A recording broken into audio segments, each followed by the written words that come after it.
E se o seu corpo não estivesse errado? Você só estivesse enxergando o seu reflexo em um espelho distorcido? Ou utilizando da medida do seu olhar de uma forma destrutiva, de uma forma agressiva? O reconhecimento de uma beleza verdadeira começa de dentro para fora, mas também existem sempre coisas que a gente pode mudar. Vamos falar um pouquinho sobre isso?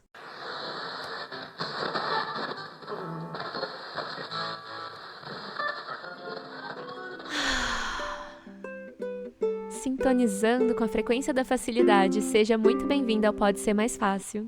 O meu nome é Sara e aqui busco trazer temáticas e reflexões para te ajudar a deixar a vida um pouquinho mais leve.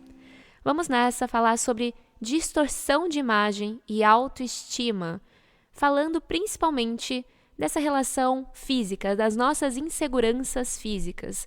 Não só as nossas inseguranças psicológicas, mas toda essa questão que faz a gente se olhar no espelho e ver defeitos. E esses defeitos se expandirem como se você fosse só isso. Algo que me inspirou muito para falar sobre essa temática, que podia ser uma situação corriqueira, que ia passar despercebida na vida de várias pessoas, mas isso me tocou de um ponto, num lugar assim tão profundo, que eu falei, eu preciso fazer um episódio sobre isso, eu preciso compartilhar sobre isso.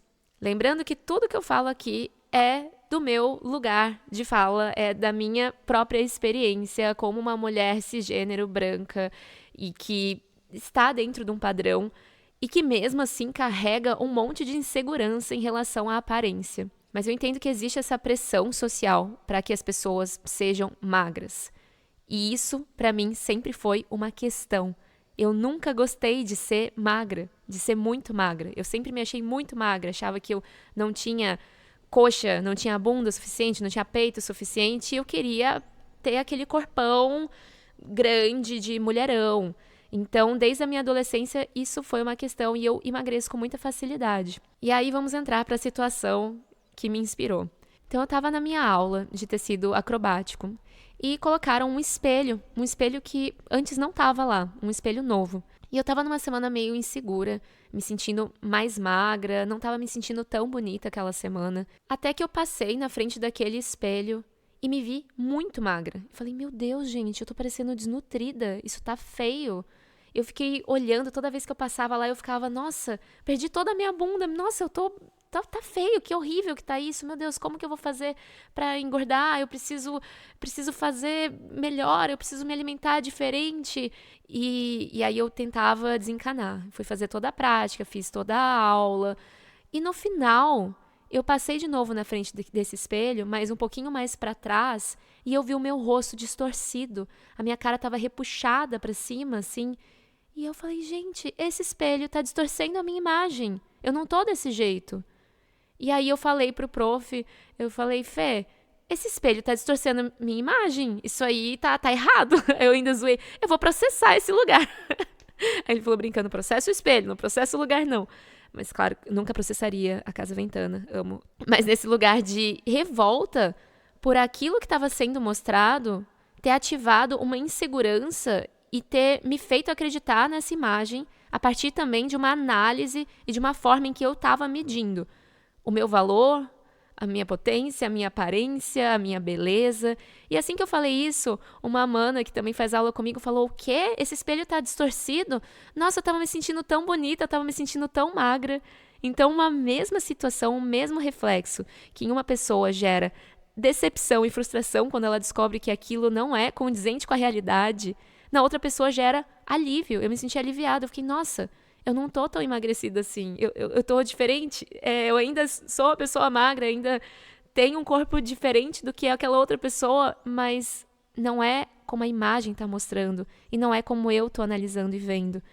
E isso alugou um triplex na minha cabeça para falar sobre essa questão de distorção de imagem, que não necessariamente você precisa de um espelho que tá fazendo isso para você olhar só para os aspectos que te incomodam ou que de alguma forma te foi ensinado a não gostar, e isso se expandir, como se você se tornasse apenas esse aspecto. Esse é o episódio de número 50 do Pode Ser Mais Fácil, então eu tô muito feliz de estar aqui compartilhando com vocês e trazendo mais das viagens na minha cabeça e das formas que eu utilizo, das ferramentas de autoconhecimento, de tudo que eu tenho de saberes na minha vida, para trazer mais leveza para esses desafios, para acolher nos momentos de tristeza, de decepção, de frustração, mas também de trazer força para seguir em frente, modificar o que é possível. Se você é novo por aqui e está me assistindo pelo YouTube, tem o episódio de número 49, Rejeição, que eu vou deixar aqui nos cards para você acompanhar. E não se esqueça de se inscrever no canal e já acionar o sininho de notificação para você não perder nenhuma atualização. Temos outros 48 episódios no Spotify para você ouvir e se conectar com várias temáticas super especiais. Mas enfim, 50 episódios depois, aqui estou eu, compartilhando mais disso que me faz sentido, que me faz sentir, e eu espero que te toque também. Então, vamos lá. Hoje a cachorrada tá latindo um monte aqui na rua, então talvez você esteja ouvindo, mas eu vou continuar falando porque a vida não para, né? A vida continua. E é sobre isso. Ó! Que raiva! Eu quero começar a elaborar essa ideia com vocês falando um pouquinho sobre a perspectiva da neurociência, sobre essa questão de distorção de imagem e como que a gente constrói a nossa percepção de si a partir da neurociência. Quem falou isso foi a neurocientista Cláudia Feitosa Santana. Eu vou deixar o vídeo que eu peguei essa referência aqui na descrição desse episódio para você aprofundar e refletir junto comigo também. E aí ela trazia que a gente não tem acesso à realidade como ela de fato é. Nós temos acesso à realidade pelos nossos sentidos. E essa informação se junta com o que a gente tem de estoque dentro da nossa memória. A maneira que a gente percebe o mundo ela é influenciada pelas nossas experiências e pelo contexto da nossa própria vida. Então, como a gente enxerga a nossa pele, o nosso nariz, os nossos pelos corporais, as espinhas, como a gente enxerga o cabelo ou a falta de cabelo, a assimetria do corpo. E muito disso costuma surgir na adolescência, quando a gente começa a sentir mais fortemente essa pressão cultural de ter que se modificar para caber, para pertencer.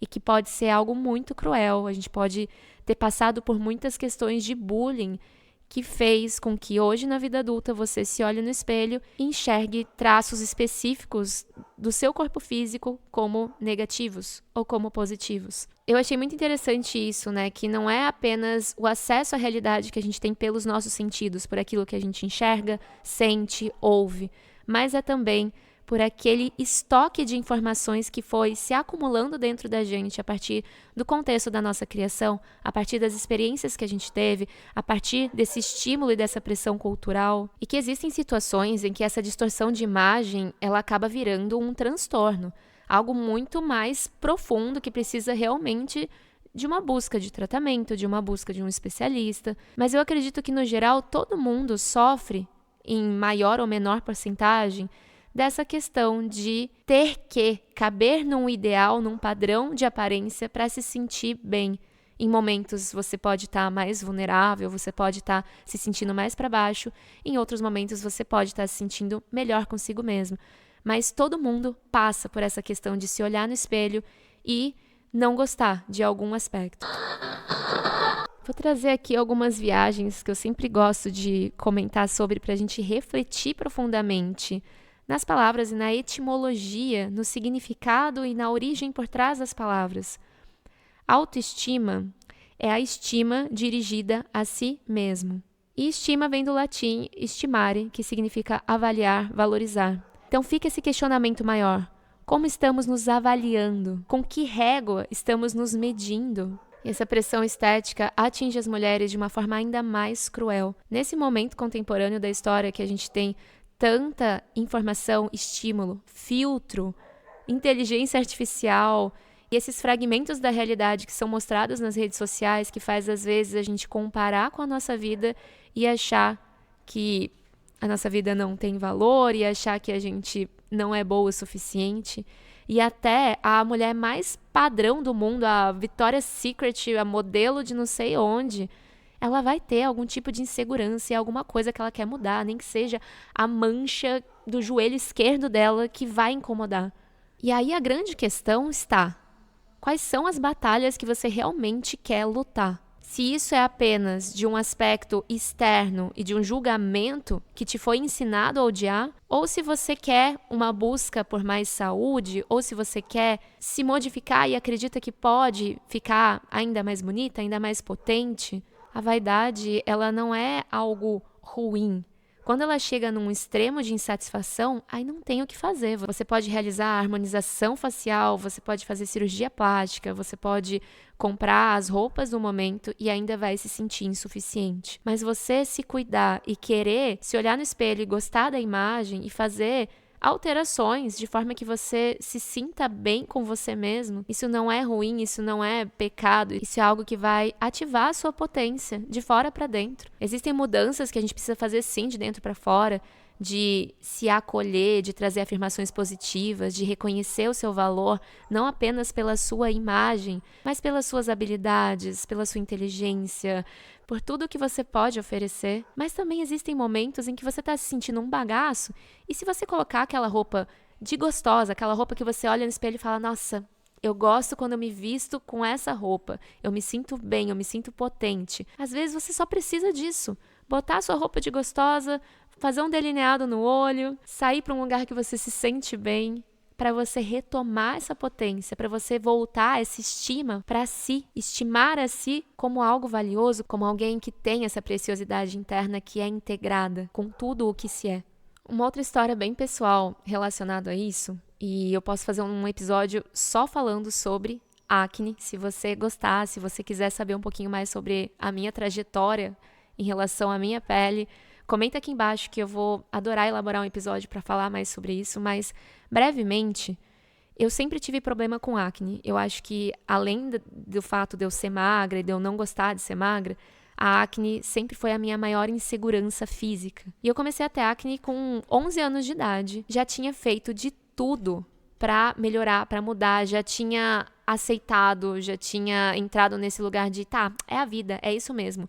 Vou ter acne pro resto da vida, é um bagulho genético. Até que ano passado, eu fiz 28 anos e eu me vi sofrendo por acne por 17 anos. Tinha mais tempo da minha vida sofrendo por acne do que sem estar com essa porra desse sofrimento. E eu resolvi tomar o Roacutan, que é um medicamento bem forte. E eu sempre fui meio natureba, eu não tomo remédio nem pra gripe. Quanto mais tomar um remédio que ia falar sobre a minha aparência, que era um remédio estético. Mas não apenas estético, tava falando da minha autoestima, tava falando da maneira que eu me colocava no mundo, que eu me permitia ser olhada. E foram 9 meses desse tratamento para hoje eu estar me sentindo muito bem e parar de me martirizar, porque eu também colocava muita culpa. Eu já tinha feito dieta sem glúten, vegana, sem lactose, sem açúcar. Eu já tinha feito tudo o que você pode imaginar para tentar gerenciar melhor a minha acne e não tinha dado certo.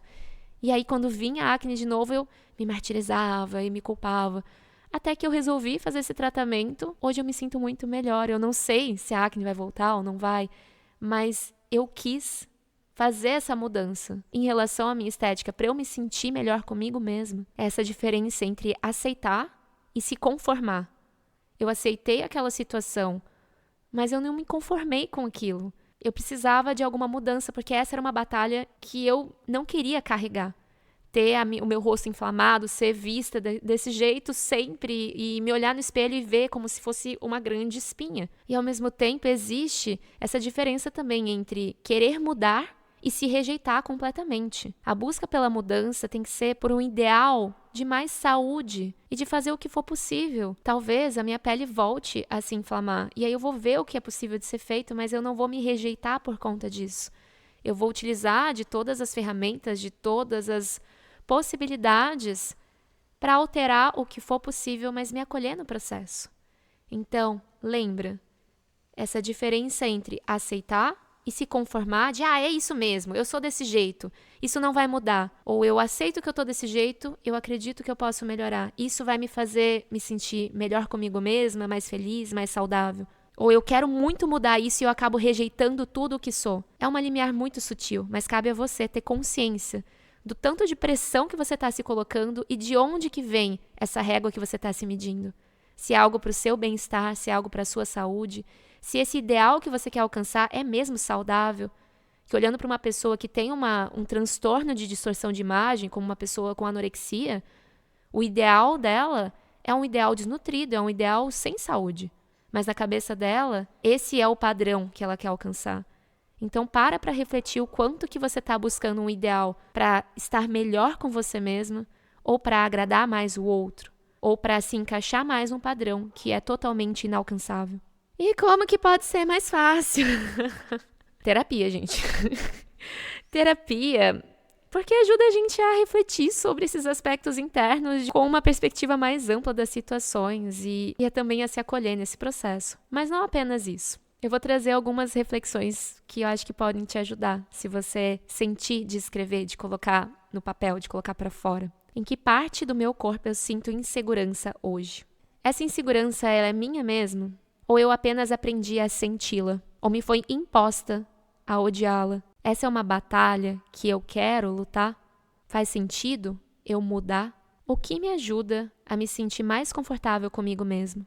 As inseguranças, elas vão aparecer. O que muda é como a gente lida com elas, entendendo esse lugar de se conformar, aceitar, de escolher mudar e de se rejeitar. Outras práticas que fazem sentido para mim é se olhar no espelho e reconhecer as coisas que você gosta de si. Escolher com carinho algo para elogiar, para enaltecer, até que você comece a olhar os aspectos que você não gosta muito bem, que gera desconforto, e a acolher. É um desafio, nem sempre é fácil, nem sempre é super leve de você olhar uma espinha gigante, uma cicatriz, uma estria e reconhecer que é bonito do jeito que é, que todos os corpos têm a sua beleza, da sua forma singular. Quando a gente fica se sentindo encanada, se sentindo anormal, passando pelos espelhos e olhando diretamente com uma preocupação excessiva para os defeitos, trazendo uma lupa que te faz se sentir esquisita, feia, inadequada, o convite é tentar se desidentificar desses pensamentos obsessivos. É respirar profundamente e se questionar o que é que você está fazendo aqui, como você pode dar o seu melhor. Será que existe alguma coisa que é possível de ser feita para mudar essa situação nesse momento? O que você precisa aceitar? O que você não pode se conformar? É voltar para o presente e reconhecer o seu valor que vai muito além de uma pele, de um cabelo, de uma bunda, de um peito. Como seria reconhecer beleza em tudo? Assim como a natureza que não se compara, que o bambu tem o seu fluxo de movimento, tem a sua flexibilidade, mas ele não se sente menor nem inferior a um carvalho que deixa as suas folhas caírem no outono. Apenas é diferente. Você pode também fazer uma lista de escrever coisas que você ama em si, que podem estar ligadas à sua aparência, ou também podem estar ligadas com outras questões dos seus aspectos humanos. Uma outra lista também de coisas que te fazem se sentir bonita, que te fazem se sentir bem. Como eu disse, botar uma roupa de gostosa, que não necessariamente precisa ser uma roupa de exposição, uma roupa vulgar. Talvez seja, talvez não. Mas uma roupa que você se sinta bonita, que você se sinta bem. Trazer aquela energia de glow mesmo. Fingir até você acreditar. Isso você pode fazer com as afirmações positivas no espelho também. Se olhar no espelho e falar essas afirmações, por mais que você não acredite ainda, entoa, traz para você. Em algum momento, o seu cérebro começa a acreditar. Você começa a valorizar esses aspectos que te foram ensinados a odiar. Uma coisa bem prática que pode ser feito para facilitar esse processo é silenciar ou parar de seguir perfis que te fazem ficar se sentindo em comparação, que não te representem como ser humano, perfil de rede social que fica trazendo corpos inalcançáveis, pessoas que usam muito filtro. Começa a seguir pessoas reais, pessoas parecidas com você, conecta com essa representatividade que é tão importante. Para de se nutrir dessas coisas que não te fazem bem. Busca informação, busca ferramentas para você nutrir a sua potência e não para você ampliar as suas inseguranças. O seu corpo é o seu templo, é o seu veículo de experienciação da Terra. E por mais que ele tenha coisas que te insatisfaz, que te traz desconfortos ou que você não gosta de olhar, todos nós temos aspectos, imperfeições, todos nós temos questões que geram insegurança, mas somos muito mais do que uma imagem. E talvez esse espelho que você esteja se olhando esteja totalmente distorcido. Então tá na hora de fazer uma pequena modificação, de alterar essa régua que você está se analisando e olhar com um pouquinho mais de carinho para ativar a sua potência, o seu brilho, para se estimar com mais valor. A beleza é muito mais do que um reflexo, ela é a verdade, ela é presença. É esse brilho que vem de dentro para fora, que traz essa pulsão de vida e que faz você ser quem você é. É isso que eu queria compartilhar com você hoje. Espero que a cachorrada não tenha interferido tanto aqui no áudio. Fiz o melhor que eu pude e seguimos em conexão. Agradeço muito, muito a sua presença e por ter chegado até aqui comigo. Lembrando que temos episódios novos todas as quartas-feiras para você ter um respiro no meio da semana e relembrar do que faz sentido, se permitir desacelerar. Eu vou deixar vários links aqui na descrição para você aprofundar nessa temática e alguns outros episódios complementares para você seguir nessa viagem junto comigo. Você pode também avaliar o podcast com 5 estrelas se você está ouvindo pelo Spotify. Isso ajuda muito a plataforma a entender que o conteúdo está interessante, está relevante. E claro, compartilhar com a sua rede, com seus amigos, com seu círculo que está meio maluco da cabeça, se sentindo inseguro e querendo entender como que pode ser mais fácil. Que você possa se acolher nesse processo, entender as batalhas que você de fato quer lutar, o que você quer alterar, o que você precisa aceitar, o que você pode trazer uma força de vontade para mudar e como que você pode não se rejeitar e não se abandonar no caminho. Eu te espero na semana que vem. Um grande beijo e até a próxima.